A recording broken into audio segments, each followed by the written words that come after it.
Tanggal 6 Agustus tahun 1945, tempat pertama yang disinggahi Yesus di Nazaret adalah rumah Alfeus. Ia hendak memasuki kebun sayur mayur dan buah-buahan ketika ia berjumpa dengan Maria Alfeus yang hendak pergi ke sumber mata air dengan membawa 2 ampora tembaga. "Damai sertamu, Maria," kata Yesus, sembari memeluk sanaknya, yang, dengan emosional seperti biasanya, menciumnya seraya memekik penuh sukacita.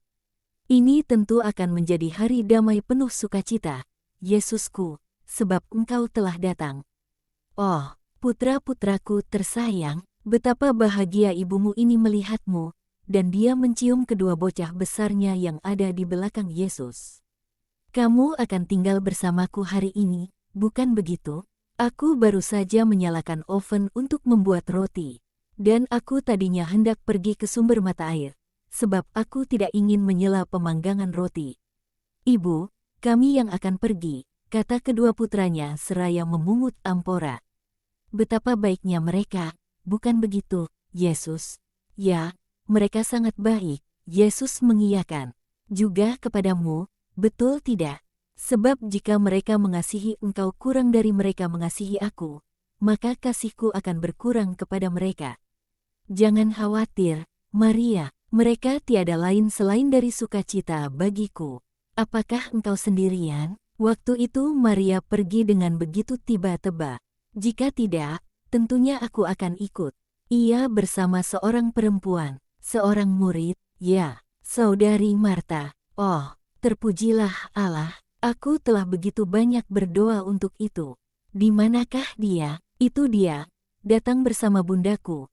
Marta dan Susana, para perempuan sesungguhnya baru saja muncul di tikungan, dengan diikuti oleh para rasul.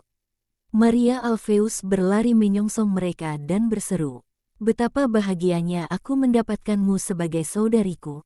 Seharusnya aku katakan, putri, sebab kau masih muda dan aku sudah tua. Tetapi aku akan memanggilmu dengan nama yang begitu terkasih bagiku sebab aku memanggil Mariaku dengan nama itu juga. Kemarilah, sayangku, kau pasti letih, tapi kau pastinya bahagia." Dan dia mencium Magdalena seraya menggenggam tangannya seolah dia ingin Magdalena merasakan secara lebih mendalam bahwa dia mengasihinya. Kecantikan segar Maria Magdalena tampak lebih mencolok ketika dia berdekatan dengan figur letih Maria Alfeus yang baik. "Kamu semua tinggal bersamaku hari ini. Aku tidak akan membiarkanmu pergi." Dan dengan menghela napas dalam yang sekonyong-konyong dari jiwanya, suatu pengakuan terlontar dari mulutnya.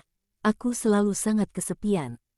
Apabila saudari iparku tidak di sini, hari-hariku menyedihkan dan sepi." "Tidakkah putra-putramu di sini?" tanya Marta. Maria Alfeus memerah wajahnya dan mendesah, dengan jiwa mereka, "Ya. Mereka masih di sini." Menjadi seorang murid berarti bersatu dan terpisah. "Tetapi sebab engkau datang, Maria, mereka akan datang juga," dan dia menghapus air matanya. Dia menatap pada Yesus yang mengawasinya penuh iba dan dia berusaha tersenyum dan bertanya, "Dibutuhkan waktu yang lama, bukan begitu?" "Ya, Maria, tapi kau akan melihatnya terjadi." "Aku tadinya berharap." Sesudah itu Simon, tapi dia mendengar perkataan-perkataan dari yang lainnya, banyak hal dan dia menjadi bimbang kembali. "Bagaimanapun kasihilah dia, Yesus. Dapatkah kau meragukannya?" Sementara berbicara Maria mempersiapkan makanan dan minuman bagi para peziarah itu, dengan memasang telinga tuli pada perkataan semua orang yang berusaha meyakinkannya bahwa mereka tidak membutuhkan apa-apa. "Marilah kita meninggalkan para murid perempuan dalam damai," kata Yesus dan ia mengakhiri perkataannya, "dan marilah kita berjalan-jalan melintasi desa." "Apakah engkau hendak pergi? Putra-putraku yang lain mungkin akan datang. Aku akan tinggal sepanjang hari besok. Jadi kita akan bersama. Sekarang aku akan pergi mengunjungi sahabat-sahabatku. Damai sertamu, para perempuan. Selamat tinggal, Bunda." Nazaret sudah dalam suasana gempar karena kedatangan Yesus dan dengan disertai oleh Magdalena. Sebagian orang bergegas menuju rumah Maria Alfeus, sebagian menuju rumah Yesus, dan sebab rumah terakhir dalam keadaan tertutup mereka semua kembali kepada Yesus yang tengah melintasi Nazaret menuju pusat desa. Kota itu selalu memusuhi sang guru. Sebagian orang ironis, sebagian tidak percaya, sebagian secara terang-terangan bersikap jahat seperti jelas dari ucapan-ucapan pedas mereka.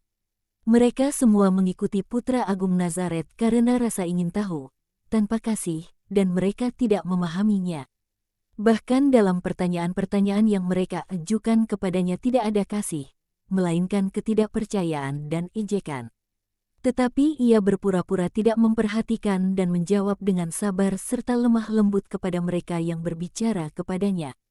Engkau memberi kepada semua orang, tetapi engkau kelihatan seperti seorang anak yang tidak punya ikatan terhadap tanah leluhurmu, sebab engkau tidak memberinya apa-apa. Aku di sini untuk memberikan apa yang kamu minta, tapi engkau lebih suka tidak berada di sini. Apakah kami mungkin adalah orang-orang yang berdosa lebih besar dari yang lainnya? Tidak ada orang yang berdosa, tak peduli betapa besar mungkin dosanya, yang tidak ingin aku pertobatkan. Dan kamu tidak lebih buruk dari yang lainnya, tetapi engkau tidak mengatakan bahwa kami lebih baik dari yang lainnya. Seorang anak yang baik selalu mengatakan bahwa ibunya lebih baik dari ibu lain manapun, bahkan meski tidaklah demikian. Apakah mungkin Nazaret adalah ibu tiri bagimu? Aku tidak mengatakan apapun, ketika tidak mungkin mengatakan bahwa orang adalah baik, dan ketika orang tidak ingin berbohong. Diam merupakan kaidah cinta kasih terhadap sesama dan diri sendiri. Tetapi kamu pastinya akan dipuji jika saja kamu datang pada doktrinku. Jadi engkau ingin dikagumi? Tidak, hanya ingin didengarkan dan dipercaya, demi kebaikan jiwa-jiwamu.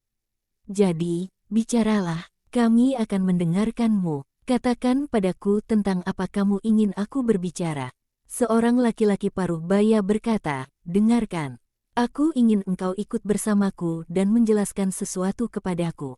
Aku akan datang segera, Lewi. Dan mereka pergi ke sinagoga sementara orang banyak berkerumun di belakang sang guru dan si kepala sinagoga.